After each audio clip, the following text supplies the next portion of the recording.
Hi everyone, welcome back to another episode at Sharoncullenfineart. Today I am going to go through a sketchbook that I've just recently finished, and it's always fun when you finish a sketchbook.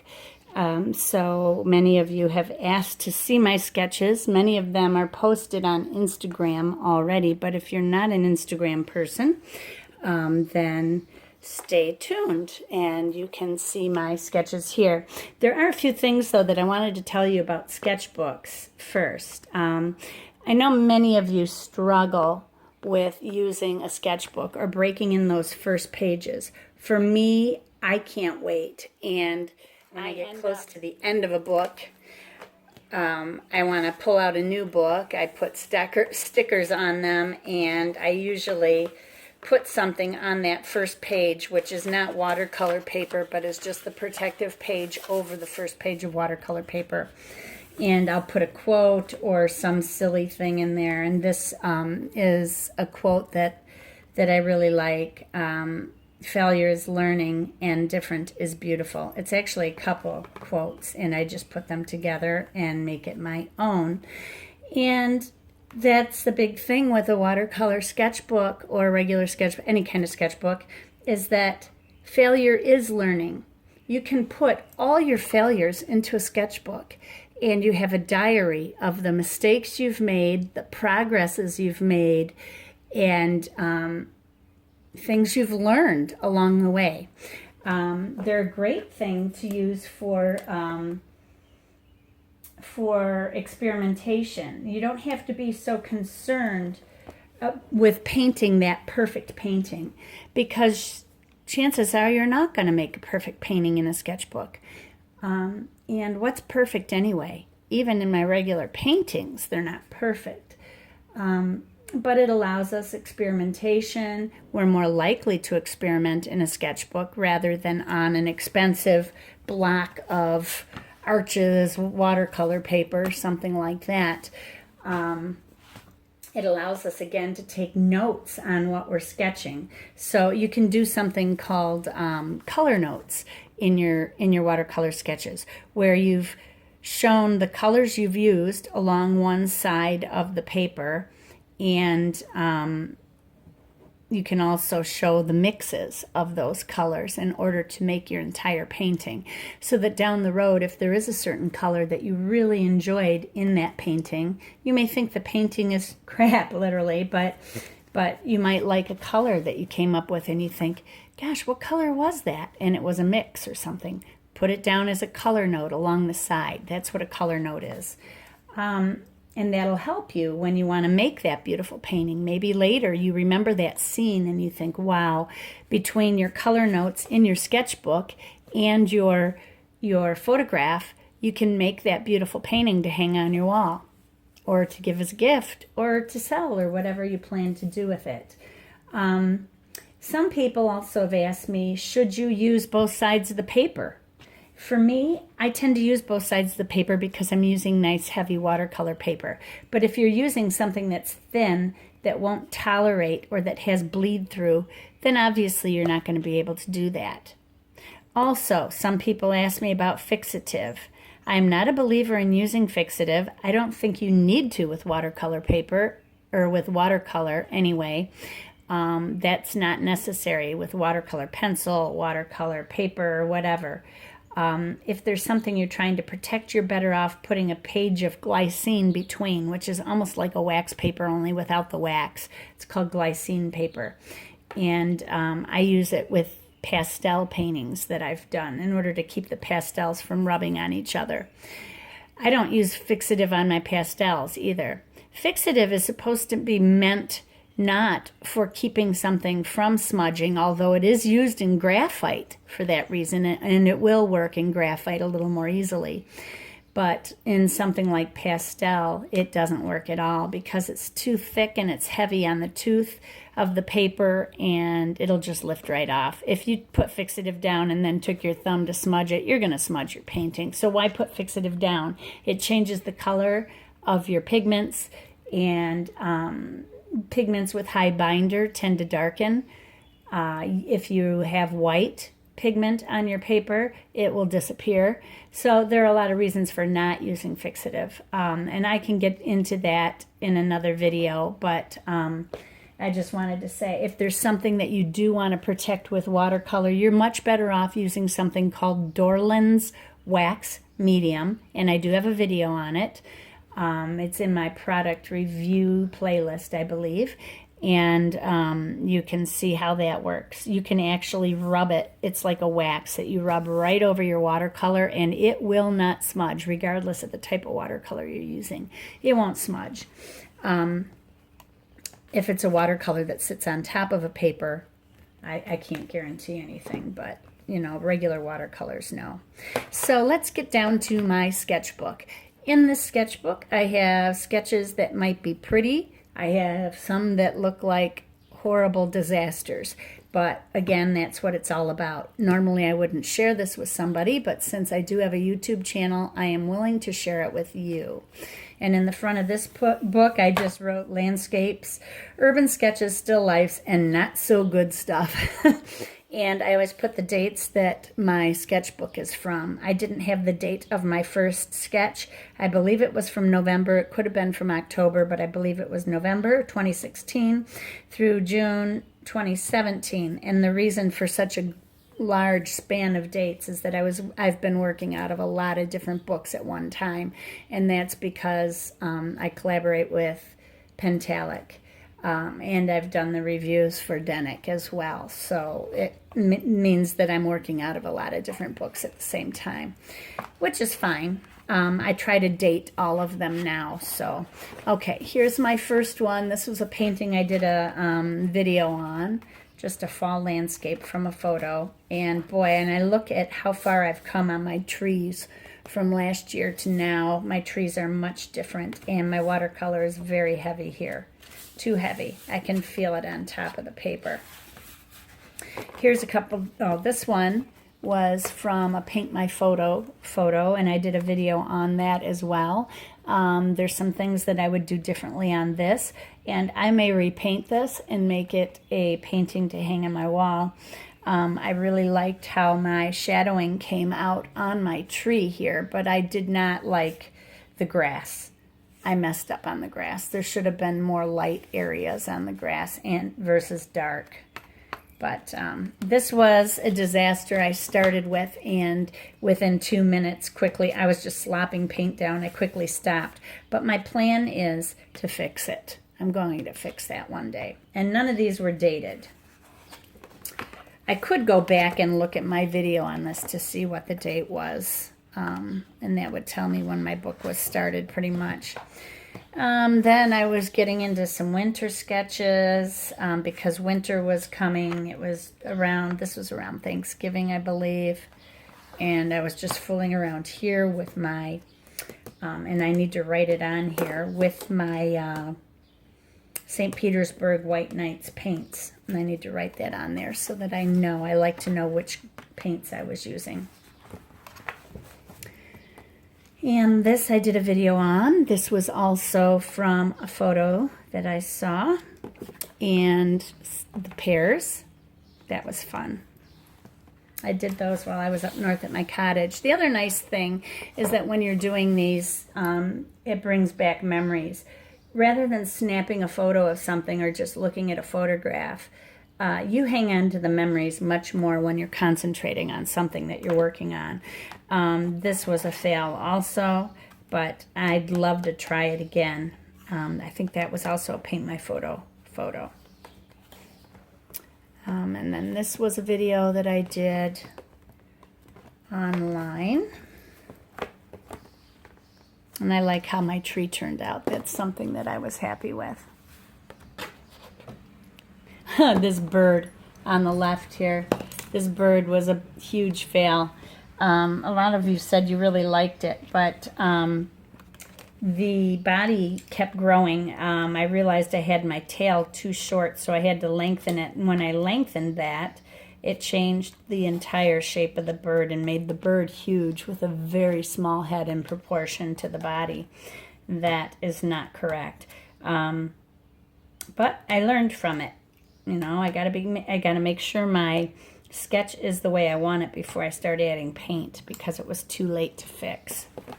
This was the Washington Township Historical Museum that I sketched, and I did in watercolor from my car. That's when that lady was parked in front of me right after I pulled up. She drove right up onto the sidewalk, but it was a mess. So I came home and I fixed it with gouache. But again, you can see how I used to do my shingles and my bricks, and now I wouldn't do them that way at all. Another thing that I've learned from. So now I'm up to March in this book. Here is April. I did a poppy painting. This is one that I recorded and lost a portion of the recording. I did it over a couple of days, and even though it was a very quick painting, I just wasn't feeling well. And I lost a portion of it, and then I got water on it, so it smudged it. But again, this gives me an idea for something that I can do for a nicer painting. And then spring came. Here's my forsythia stick. I got some thumbs down for that, and I think it was because people thought I was going to do the entire vase of flowers, and it was deceiving to them. And for that, I apologize. I did not mean to do that. My intentions were good, but I didn't feel well. And here I've written down that I was using Daniel Smith watercolors. Here's my Brew Moon cafe and art gallery that I did on site in my husband's truck while I was parked there. And in the summer, I'm going to have to go back here and show you guys their garden along the side. This is not depicted perfectly, but they have a beautiful garden with wildflowers and stuff, and you walk up this sidewalk, and behind it are gardens over here, and oh, it's just gorgeous. This was something, I don't know if any of you have seen, State of Michigan. I was just messing around and found a website with a bunch of Michigan facts. So I thought, why not just do the state of Michigan and put some facts down? I learned so much about my state. We call the people in the UP Yoopers for the Upper Peninsula people. They're Yoopers, UP. And the Lower Peninsula people are called trolls because we live under the bridge. So I'm a troll. Vernors, a lot of people don't know what Vernors is. If you're from Michigan, it's one of our favorite sodas. We call soda pop here. It's our favorite, one of our favorite pops. It was actually the first soda pop ever invented during the Civil War. I learned this too. During the Civil War, a guy, pharmacist, James Verner, was trying to create a new drink, and he was called away to war and came back 4 years later and ended up with a soda pop, and that's how soda pop was invented. But there were there's a lot of other interesting information here. I'll zoom in a little bit if you'd like to read it. You can go ahead and stop this, pause it to read all the facts that I've written, and then I'm going to go ahead and move on. There's some over here and some over here on this page too. Oops, I'm stuck. So, moving on. I'm going to go back out again. Then you probably all remember this, these two sketches I did. I really wanted to go camping. I couldn't wait to go camping, and I just did this little depiction of camping in a little tent. This was just something I saw from a photo online and decided to paint, and I'd like to redo that into a painting. I'm going to do that. That's another nice thing about the sketchbook. You can get your ideas down and then go back, and the next time around, when you do them, they usually look much better. This was from a Paint My Photo. I haven't posted any of these on my Paint My Photo page, but I should post them there for people to look at. This was another one from Paint My Photo. And this was working with my 26 well folding color palette. Those were the colors I decided to put into it. This was a fail. I had a horrible migraine, and it was a poor attempt at fog. And then here I was just screwing around with different shapes. And I used a triangle for this one and just went around and then put a quick little landscape in. And then this was a lid from a jar, I think. Or maybe it was my masking tape. Here were some lilacs. It was lilac season, or lilac season was just ending. And then a coffee cup to match. These were flowers from my garden. And then this was just a portion of a tree outside my window at my home up north. Well, this must have been May 24th. That's May 25th. And this one got a little too dark, but I think the photo that I looked at was altered to make the water look really deep blue. And I loved it. That's what drew me to it, so I went with it.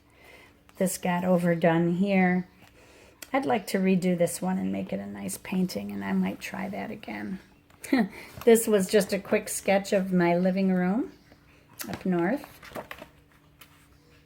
Right above there is a balcony. And then this was that painting of my house. My perspective got off. This needed to be tilted this way a little more. My roof needed to come down this way. I can see where I went wrong. And it did not. It needed to come this way, and this needed to come down more. And then my doors got turned here. Part of it was because my line got a little skewed.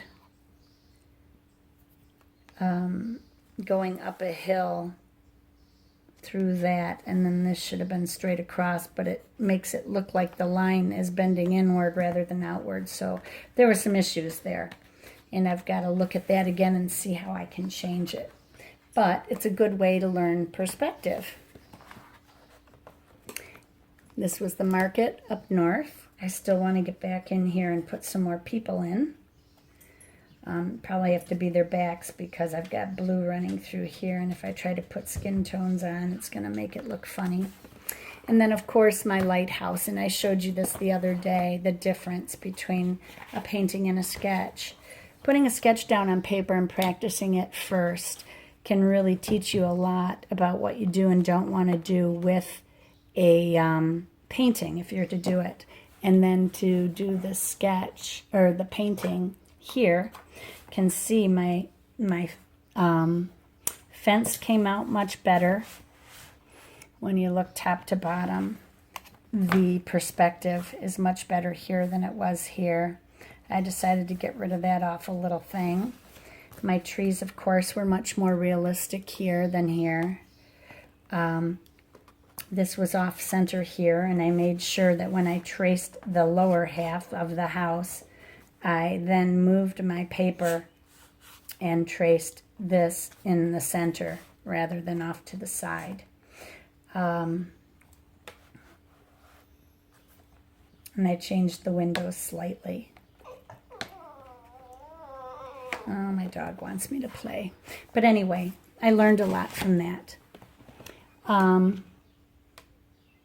Just some flowers that I saw online. Now I'm into June. And more flowers. These were quick studies I did at night while watching television. And June 7th meant a lot to me because my dear, dear friend Debbie, I don't know if you remember last year on the world news or hearing about the bikers run down on the bike path in Kalamazoo, Michigan. My girlfriend was one of those people that was run down by the truck and killed, and left behind 2 children and a husband. And she was my college roommate. We spent a lot of time together. We took nursing boards together. I really love her, and I miss her a lot. Whew. Anyway, moving on.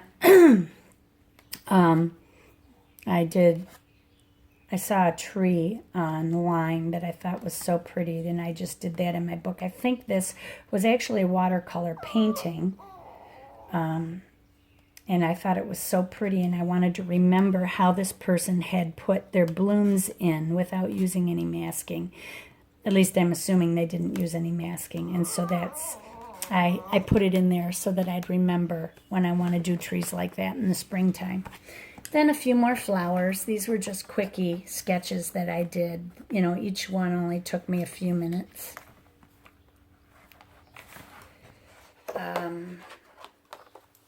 And a begonia from my garden. I had done a video recording this, but I never posted it because I didn't really like how this turned out. And then, of course, my sunflower one, which was a weird perspective that I was trying to carry off, and I think I messed up the green here. It needed to be moved under just slightly. These were tilted up petals on the opposite side, the longer petals, and this green threw the perspective off. So if I were to redo that, I would change this portion and pull it back down a little bit. But I learned from it, and I should write a note along the side there so that I know what I was thinking. And then this was the recent video from last week. Another paint my photo, and then this one as well. This one was a lot of fun. I really enjoyed it. Both of them were. This was a fail. It was of the river, but this was all too close up. I needed to lower everything down, and I didn't. This was from a photo I saw online. And a failed reflection. And this was from my last weekend camping. A freighter going by, and we stood there and were taking photos. And then this was a daisy, and my daylilies from my garden. Shh, Diesel, stop it. This was a failed attempt at some peanuts. I really screwed up the background, and the peanut one I want to redo, though. I'm going to redo that one in my sketchbook. This was a rose from my garden. I really loved that bud. And somebody had asked me to do roses online. She wanted to learn how to paint roses. And I'm not an expert at them, but I will do a rose tutorial very soon. But I'm not one that just is going to wing it and throw a rose down on a piece of paper with a straight down view. I like painting from life. And I would rather look at a rose or a photo of a rose and then go at it from that angle, rather than having them all look the same, straight down into the rose, which is what a lot of people will do when they're painting roses. And this was just something I did while watching Hunger Games Mockingjay Part 1 movie. My husband and I were watching this movie, and I decided to work on some greens, and I used 10 blues: ultramarine, cobalt, Prussian, phthalo, indigo, panes, ultramarine turquoise, Mayan blue genuine, cerulean blue, and cobalt teal. The cerulean is a Cotman color, and that's why these are a little duller. I just had that left over. Then the yellows I used were New Gamboge, cadmium yellow, Hansa yellow medium, Nicolazo yellow, quinacridone gold, and yellow ochre. You can see how similar these two are and how similar these two are. Nicolazo yellow is a little golder than Hansa yellow medium. I think my next time I will get Hansa yellow light and then use Nicolazo yellow. Cadmium I'm going to do away with. I'm just using that up. I'm on my last, what's left of a pan, full pan of that. And I'll stick with my New Gamboge. And then here I did a coneflower that's from my garden. And not purple coneflower, but this orange-red one. It is so pretty. But anyway, that's that with that. And then I'm just covering up some writing here that I want to keep private. And then on my last page was just something I did real quick this morning. It took me about 10 minutes to do. Or just something I was doing with the sky, so I decided to make a landscape out of it. And that is the end. So everybody, take your sketchbooks out. Just work with them, you know. Mine didn't always turn out nice, and it's okay that they don't turn out nice. You don't need to show them to anyone, and when you get a good one, you might want to post it online and show your work to people and let them see how good you're doing. But use your sketchbooks. That's what they're for. Put color notes in them so that you remember how you mixed your colors. Give yourself room to make mistakes and not worry about it. It is so much cheaper to purchase a sketchbook, like a regular size 5x8, the standard size sketchbooks. This is only $16 on Amazon, and I forget how many pages you get. I think it's 24 pages, and you can use both sides, which is 48 pages. So 48 paintings for $16 is a pretty good deal. And I enjoy using different sizes. It helps me with my perspective and my sketching to get my proportions right from one book to the other. And that way I'm not stuck always painting small or always painting larger, although this isn't large by any stretch. The largest I've really ever painted has been 12x18. And I need to think about one day doing a large painting. But anyway, just be courageous, paint with wild abandon, and most of all, be kind to each other. Have a great day, everyone. God bless you. Bye-bye.